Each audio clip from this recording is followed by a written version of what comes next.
నమస్తే. మన దేశం ప్రజాస్వామ్య దేశమే. కానీ ఇక్కడ ప్రశ్నించొద్దు, ఎదురు తిరగొద్దు, తప్పులను ఎత్తి చూపొద్దు, నిరసనలు చేయొద్దు, ప్రొటెస్టులు చేయొద్దు, ఉద్యమాలు కూడా చేయొద్దు ఎక్కువ మాట్లాడితే. ఇప్పుడు అదే నడుస్తూ ఉంది. ఇప్పుడు అభిజిత్ దీపేపై బెదిరింపులు వస్తున్నాయంట, బెదిరింపు కాల్స్ వస్తున్నాయంట. బీజేపీలో చేరు, లేకపోతే నీ కథ వేరే ఉంటుంది, నీ ఫ్యామిలీ కథనే వేరే ఉంటుందని బెదిరింపులు చేస్తున్నారంట. అంటే వచ్చిన పంచాయతీ ఏంటంటే, వచ్చిన తంట ఏంటంటే, ఏం చేసినా ప్రభుత్వాలు, అవి రాష్ట్ర ప్రభుత్వాలు అనుకోండి, కేంద్ర ప్రభుత్వాలు అనుకోండి, ఏం చేసినా వాళ్ళు చేసేదానికి చెప్పేదానికి పనులు ఇకిల పట్టాలి, పనులు ఇకిలి ఇవ్వాలి తప్ప ప్రశ్నించవద్దు. అంతే కదా. ఏం చేశారు వీళ్ళు?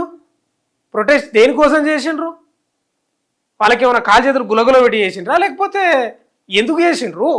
21 మంది విద్యార్థులు సూసైడ్ చేసుకున్నారు నీట్ పేపర్ లీక్ కావడం వల్ల.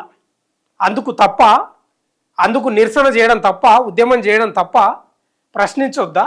ప్రశ్నిస్తే బెదిరింపులు. నేను అదే అంటున్నా, ఈ దేశంలో ఉన్న పెద్ద మైనస్ ఏంటంటే ఇదే.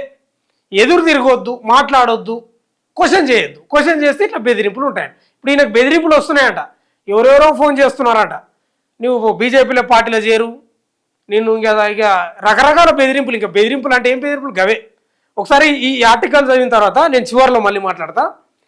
బీజేపీలో చేరాలని బెదిరిస్తున్నారు, నా కుటుంబాన్ని చంపేస్తామని ఫోన్లు చేస్తున్నారు, దేశంలో అత్యున్నత పదవుల్లో ఉన్న వారిదే ఈ పని, అమిత్ షా చెప్పడం వల్లే పెల్లెట్ గన్స్తో దాడి చేసి ఉండొచ్చు, కాక్రోచ్ జనతా పార్టీ చీఫ్ అభిజిత్ దీప్కే సంచలన వ్యాఖ్యలు చేసిండు.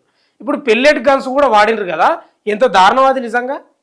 ఆయన మొన్న బీహార్లో గన్ను ఎక్కువ పెట్టిండు, ఇట్లా AK-47, ఆయన సస్పెండ్ చేసిండ్రు. సస్పెండ్ కాదు, ఎందుకు నేనేమంటున్నంటే, ఇప్పుడు 21 మంది పిల్లలు చనిపోయినారు, మీకు పదవులే ముఖ్యమా, ప్రాణాలు ముఖ్యం కాదా? వాళ్ళు ఓట్లు వేయలేదా వాళ్ళ కుటుంబాలు? సరే చచ్చిపోయిన పిల్లలకు మైనరో మేజరో అనుకుందాం, వాళ్ళ కుటుంబ సభ్యులను ఓట్లు వేసారు కదా. అరే బాధ్యతతోటి ఎందుకైనా నాకు ఈ పదవి అని ఎందుకు పోనీకి ఎందుకంత బాధ?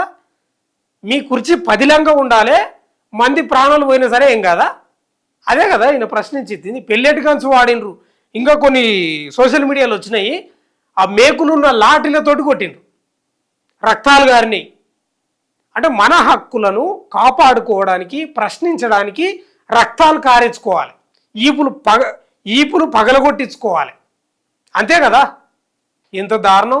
పెల్లెట్ గన్స్ వాడితే మొత్తం శరీరం అంతా కళ్ళే కనబడతలేవు ఆయనకైతే, అంత దారుణం. ఏందో ఇది ప్రజాస్వామ్య దేశంలో ఇట్లుండవు. ప్రజాస్వామ్య దేశంలో శాంతియుతంగా ఉంటుంది ఏదైనా. నా ప్రశ్న ఏంటంటే, ఇప్పుడు జంతర్ మంతర్ దగ్గర జూన్ 20 నుంచి దీక్ష చేసిండ్రు, అంతే కదా. దీక్ష అంతకుముందు కూడా చేసారు. ఒక్కనాడన పోయి చర్చలు చేసిండ్రా? ఎందుకంటే మీరు దీక్ష చేస్తున్నారు, మన దేశ పౌరులే కదా, మీరు ఓట్లు వేస్తేనే మేము అధికారంలోకి వచ్చినాం కదా, ఏంది ప్రాబ్లం ఏం చెప్పని ఓ కేంద్ర మంత్రో లేకపోతే ఎవరన్నా పోయినరా? అది దానికి మాత్రం చేత కాదు, కానీ ఫోన్లు చేసి బెదిరించడానికి మాత్రం బ్రహ్మాండంగా చేతనవుతుంది. ఎక్కడ తనను బీజేపీలో చేరాలని బెదిరిస్తున్నారని cockroach Janata party chief Abhijit Deepke సంచలన వ్యాఖ్యలు చేశారు. బీజేపీలో చేరితే తాను తన కుటుంబ సభ్యులు బాగుంటారని ప్రలోభ పెడుతున్నారని ఆందోళన వ్యక్తం చేశారు. ఇవాళ మహారాష్ట్రలోని ఛత్రపతి సంభాజీ నగర్లో ఆయన మీడియాతో మాట్లాడుతూ బీజేపీలో చేరకపోతే తన కుటుంబాన్ని చంపేస్తామని ఫోన్లు చేసి మరీ బెదిరిస్తున్నారని ఆరోపించారు. దేశంలో అత్యున్నత పదవుల్లో ఉన్న వ్యక్తులు ఈ విధంగా బెదిరించడం సిగ్గుచేటని వ్యాఖ్యానించారు.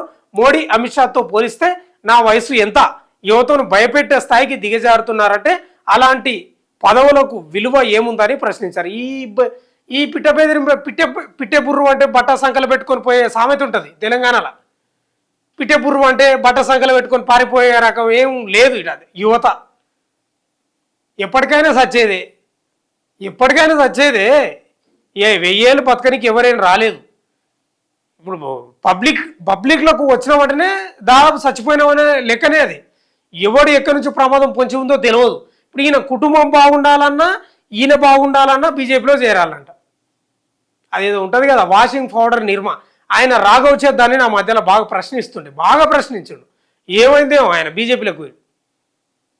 నిలబడండి, కలబడండి, ప్రశ్నించాలి. యువత ఉన్న లక్షణమే అది. ఇప్పుడు మనం చూడలేదా, మనం ఈ బెదిరింపులకు ఎవరు భయపడరు.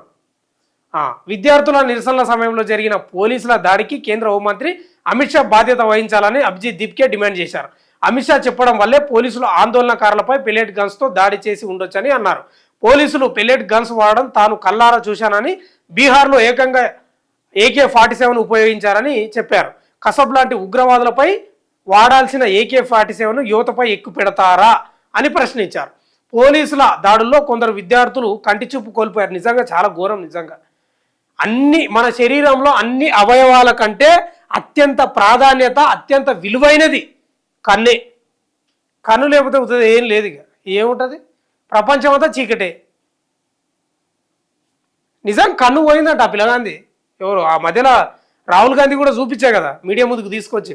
కంటి చూపు కోల్పోయారు, విదేశీ నిధులు వస్తున్నాయని చేసే ఆరోపణలు నిజమైతే అది దేశ భద్రతా యంత్రాంగం వైఫల్యమేనని, దానికి హోంమంత్రినే జవాబుదారీ చేయాలని అన్నారు. నూతన విద్యాశాఖ మంత్రి ప్రహ్లాద్ జోషి మునుపటి మంత్రికి రీప్లేస్మెంట్ కాపీ మాత్రమేనని ఎద్దేవా చేశారు. లైంగిక దాడి కేసులో నిందితులను స్వాగతించే వ్యక్తులకు విద్యాశాఖ బాధ్యతలు అప్పగించడం ద్వారా ప్రధాని దేశానికి ఎలాంటి సందేశం ఇస్తున్నారని ప్రశ్నించారు. దేశంలో ప్రజాస్వామ్యాన్ని రక్షించేందుకు ప్రతిపక్షాలని ఏకం కావాలని ఆయన పిలుపునిచ్చారు. మళ్ళా వీళ్ళు నిద్రపోతున్నోన్ని తన్ని లేపుతున్నారు, గిచ్చి లేపుకుంటున్నారు. ఆ నిద్రపోతున్న పులిని గెలిస్తే ఎట్లుంటుందో అట్లే ఉంది ఈ ఫోన్లు బెదిరించుడు. ఎందుకు అసలు అభిజిత్ దీప్కి ఎవరికైనా తెలుసా? ఫస్ట్ ఆయన వచ్చిండు జంతర్ మంతర్లో ఏదో ఫస్ట్ ధర్నా చేసిండు జూన్ 6 తారీఖు అనుకుంటా. అప్పుడే చర్చలు చేసి ఏదో ఒకటి చేసుకుంటే అయిపోతుండే. ఇప్పుడు ఆయన ఏకై కూర్చున్నాడు మీకు ఎవరికి? బీజేపీకి. మళ్ళీ ఇప్పుడు ఇంకా దాన్ని నేను ఒకటి చెప్తా చూడు, ఒక్కటే చెప్తా.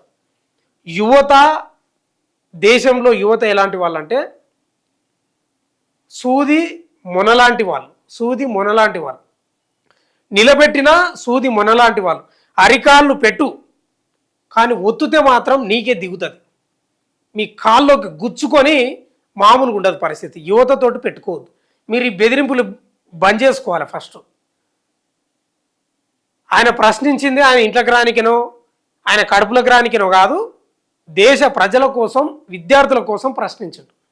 ఈ మూర్ఖత్వం ఆలోచనలు, ఈ ఫోన్లు చేసి బెదిరించుడు ఇది మంచి పద్ధతి కాదు. అది మీకే ప్రమాదం అని మళ్ళా హెచ్చరిస్తూ ఉన్నాడు. ఎవరు? దీప్కే హెచ్చరిస్తూ ఉన్నాడు. మీరు ఇప్పుడు నిండా మునిగినోనికి సలహం పెట్టదు. ఇక ఉంటే ఉంటాం, పోతే ఏంది ఇది పంచాయతీ. ఆయన ఆల్రెడీ పబ్లిక్ లైఫ్లోకి వచ్చినట్టునే అయిపోయింది. ఇంకా అంతా వదిలేసే వస్తారు. కాబట్టి మీరు ఏదో బెదిరించే ప్రయత్నం చేస్తే మాత్రం అది మీకే ప్రమాదం. జాగ్రత్త, గుర్తుపెట్టుకోండి. అది అనవసరంగా ఎందుకు యువతతో పెట్టుకుంటారు? ఈ దేశం యువతది, యువత కోసం ఉంది. యువతనే నడిపించాలి. ఇదే ఫైనల్. చూస్తూనే ఉండండి మన తొలి వెలుగు.